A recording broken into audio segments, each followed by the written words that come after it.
And it's time for MF Corner.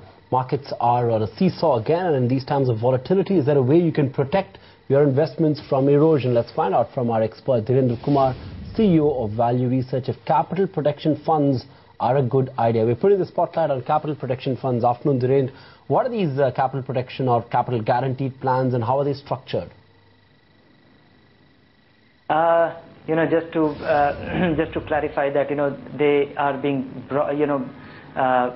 broadly referred as capital protection fund, but you should not miss the fine print or the exact legal nomenclature, which is capital protection oriented fund, which implies that the endeavor will be to protect the capital, but there isn't a guarantee, and no mutual fund is supposed to guarantee. Is not supposed to provide any kind of guarantee, whether it be protection of capital, leave aside the guarantee of return. So that's one. So just understand that it's a capital protection oriented, it's an endeavor, it's on a best effort basis, nothing beyond that. But that apart, I think the way mutual funds are perceived largely in India, most naive investors, or investor getting started, they keep away from it because either it has been historically positioned as an opportunistic thing or something related to market, perceived as risky. They keep away. So this is devised as a very low risk product, and there is a compromise that it has virtually no liquidity. You get into these funds like a fixed deposit. You are assured, you are almost assured that you will get your money back in the worst of situation, and the equity component the endeavor is that it should be able to deliver moderately higher return than a fixed deposit. So the capital protection orientation and the likelihood of superior return than fixed income, that makes it a great entry product for, entry experience for any investor who has never invested in mutual fund, is scared and want to enhance his return. Dhirendra, so does it make sense for investors to go in for these kind of products right now in such volatile markets?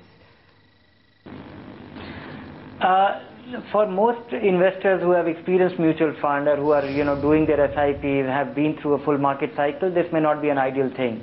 But for somebody who wants to enhance his return and is scared of mutual fund, is scared of anything which has to do with the market, for those investors it could be a great fund, because one will be able to enhance the return, and there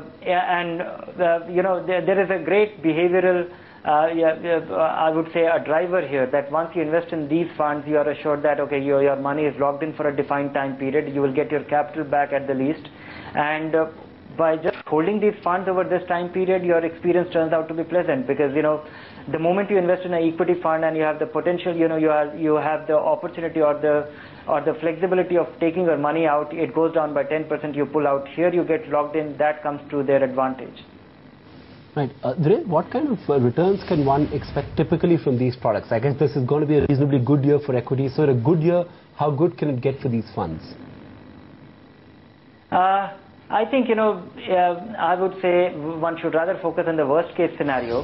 And worst case scenario could be, half as much of what you will get on a fixed return, So I would say that today it will be reasonable to expect at least 4.5%. And I think good year, it could well be up to 12-13% if we have a good run for the equity, and a 20-25% allocation into equity for a 3-year term.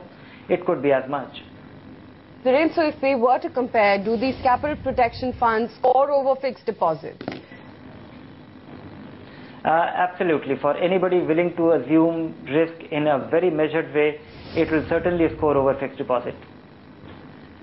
But how do these funds differentiate from balanced funds? Because clearly you're saying the debt component in these funds is pretty high, and so is the case even with balanced funds. So fundamentally, how is it different? There are two big differences. One is that balanced funds are normally 65% and more into equity. They are not as much. They are a very moderate conservative allocation to equity. So it could be in the region of 15 to 30% at most. That is one. The other is that the lock-in period. Once you get into a balanced fund, you can take your money out anytime. Here you put your money and you are locked in for 3 years, 5 years, and there is a regulatory exemption. No other mutual fund can do without providing an interim liquidity. Only capital protection oriented fund can has a special privilege extended by the regulator that once somebody gets into this fund, one will not be able to get out of it.